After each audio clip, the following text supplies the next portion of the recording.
Hello there, ladies and gentlemen, Grim here, and welcome to another video. We're going to look at Hush official gameplay reveal. We already saw his gameplay through the data mining people, but we're going to see the official gameplay, and this should look far more smooth, and hopefully we can get to see some information about the character, see how it plays, see how it goes. I'm going to let it play it first time. I already watched it to see what the dude says, but we're going to watch it without sounds, because they keep playing music they do not own in their videos, and if I do it with their sound on, I'm gonna get a copyright claim. So let's get into this. I'm gonna talk over it because normally I wouldn't, but we are going to have no sound anyway. So this is Hush. He's been in the game data for 2 or 3 years. They intended to release it a long time ago before they stopped releasing old characters, and now they're back with that. So we're going to see this character being eventually released. We got 7-star Hush here with Marshall Mantle in the team and Dr. Fate. We got a special one, and he's got an MS stack on Batman.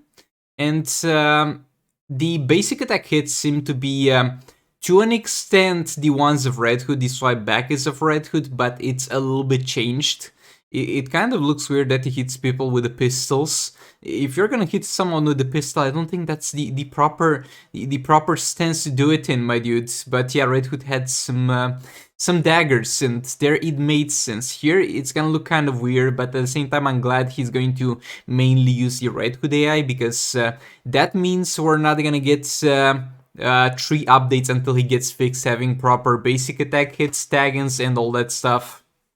So overall, I don't see it as a bad thing. I like Red Hood's AI for the most part. Seems to be fine. He's got that smooth swipe back animation. He's gonna have the same super move at Red Hood pretty much. So that's gonna be pretty much it for that thing. And he's not going to do anything special with the super move.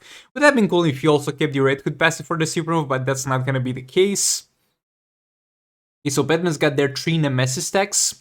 Okay, so that's about it. What can we get from this video? First of all, not much, because this was one of the most sucky gameplay reveals we got in a while. Because in terms of the looks, the dude knows how to play the game, okay? He plays it okay. It's not to the point where he doesn't know how to play a game and it looks awful. But at the same time, what are you fighting here? What's this? Why are you not fighting longer? Why are you not fighting a boss? We barely can see anything about how this exactly works. Okay, so basically use the special swipe down there. That was a special. Wait, which one was that? The special one. So the special one is going to apply Nemesis stacks. So a little bit of a rundown on the Nemesis stacks. The Nemesis stacks are going to pretty much give him offensive buffs like crit chance, crit damage, and additional attack against opponents that have the Nemesis debuff. And if he uses the special 2, he's going to heal himself and switch to defensive stats. And he's going to get more resistant against the opponents that have Nemesis stacks. So the Nemesis stacks are going to be a constant over there that you can see in the corner. But depending on his stance, he's going to get different bonuses in terms of that. Okay, let's keep going with this. Yet again. Again, here he's explaining some of the passive, how that works. We get that red area below them when they got Nemesis stacks. Something interesting. So basically, Arkham Knight Batman got tagged out, and he's going to keep his Nemesis stack on. So that's still gonna be active, but at the same time they said it only works against marked opponents. So he's most likely gonna keep it as long as the tagged out Arkham Knight Batman is going to keep these stacks on him, and as soon as that expires, that's gonna go away. And I don't think that works against characters that are not marked, so currently against EPI, I'm not sure he gets the benefits out of that. And they could have done something where it goes off screen when that's not gonna be into play, but that's gonna matter only in Arena and Champions Arena, so I don't care that much. And Raids and Swords are going to fight one opponent anyway. Okay, let's keep going. Use the special 2, you're going to use the special 2 for free, and that's going to heal yourself a bit, and that's your way to keep switching between defensive and offensive stats. And instead of costing you energy, this is going to have a certain cooldown. To the point, you have to have played something in your life to the point where it has some cooldown on the skills. You won't be able to use this unless an interval of time has passed. So that's pretty much how the special 2 works, and it's switching between offensive and defensive stance, pretty much allowing you to get more damage or be more tanky. And he seemed to keep the Nemesis tech switching the stance. As you can see, he's got a disable on the special 2. That's their way of implementing a cooldown on Hush. So I guess that's one way to do it. That was special 3. And he's still on the defensive stance. He's got 1 stack still. Like, that Arkham Knight Ben has been tagged out for a while. I'm wondering if the stacks do not drain. Okay, Nemesis, it might not drain while the opponent's tagged out. And it said 1 stack there. Like, it expired, and there's not much left of this fight where that will come into play, so we'll go back here a bit.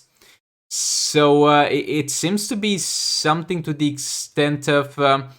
I don't think we've seen this one so far, because previously the debuffs on the enemy did not necessarily stack upon each other. Or actually, nah, they did it recently with Vixen, where you get defense reduction on Vixen, and you're going to apply multiple defense reductions, and they are going to have a counter towards them. And a few questions that I have about the Nemesis system that have not been answered in this video. And yeah, let's just play it until the end and see if there's anything specific to point out, and then I'm gonna talk about the Nemesis system, or the Nemesis system, however you want to pronounce that, because there's not much else happening here. There are a few questions that I had to ask, and I still did not get any answer. There's the SUPERNOVE type of deal. I don't think there's anything else that needs me specifically discussing. Okay, hold up. How did he get 3 Nemesis stacks? Was that as a result of the SUPERNOVE? Or do you just pick up the pace with the Nemesis stacks depending on how many you applied in total when the enemy gets tagged back in? Because he didn't do anything to Batman, so we got Batman here. Tagging out. Okay, Batman at that point had no Nemesis stacks. So it might be something where the SUPERNOVE is going to apply Nemesis stacks either on the current character, or if the current character gets killed, on the character that's going to get tagged in afterwards. So it might be something like that, getting straight 3 of them. Okay, and something that might answer some questions. Everything here seemed to be a crit. Like, some of them were resisted. When it's a yellow number, it's a crit that is resisted.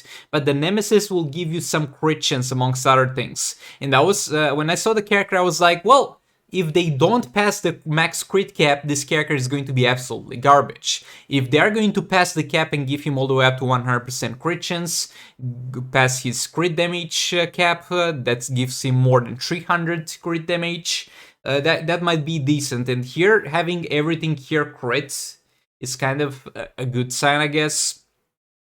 But yeah, still very much on dark about how the Nemesis system works. But yeah, basically use specials on the enemy, you're going to get Nemesis stacks. Depending on your stance, offensive or defensive, you're going to deal more damage or be more tanky towards that specific enemy. The stacks seem to not expire as the enemy tags out, and literally stop the expiring process of them.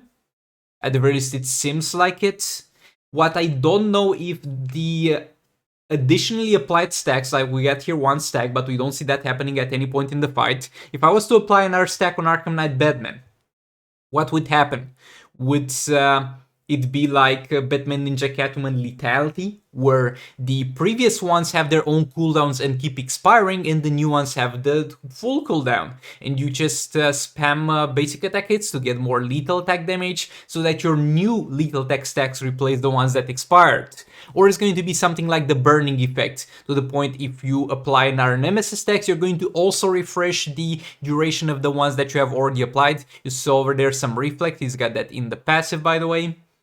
I did not mention that. So we don't know about the Nemesis passive, and we don't really know if the passive will pass the maximum caps for crit chance, crit damage, but that will most likely be the case. What do I think about this character? He looks cool. I'm glad he finally got introduced in the game. Lots of people have been asking for that for a very long time. I mean, he was in the game files for the longest time, but honestly, even if, like, we saw the passive, we saw the numbers from the data mining video. If you haven't watched that, just I'll link it down in the description. Even if this character works in the perfect case scenario, I doubt he will be too useful in raids and soul raids. It's going to come with Injustice Pass.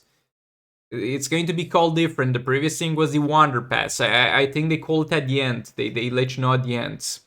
Payback Pass. Okay. So yeah, I can't necessarily recommend anybody buys the Payback Pass because this character seems to be just slightly above average so far. He's gonna be available for everybody like 1 month after being introduced into the pass through chests and maybe being introduced in Arena and challenges. So we'll get it that way. He simply seems to be an above average character in the best case scenario. So he's not gonna be the new best damage dealer, he's not gonna be a great support character or combo builder. He's gonna be a fine character to use in Arena and Champions Arena most likely. Maybe get some damage out of him in raids and soul raids, but definitely nowhere close to the top 6 teams and maybe not even the top 10 teams. So yeah, for entertainment purposes, I like the fact that it's introduced into the game. It's whatever at this point, my dudes. Like, I don't mind characters that are good in Arena and CA being introduced in the game. I mind Arena and CA being shit, but that's a whole nother story. But yeah, all that being said, thanks so much for watching. If you enjoyed the video, let me know in the comments, like and subscribe, and let me know what you think about this dude's gameplay and how you feel about him being introduced in the game. And yeah, thanks so much for watching. I'll see you all in the next one. Goodbye!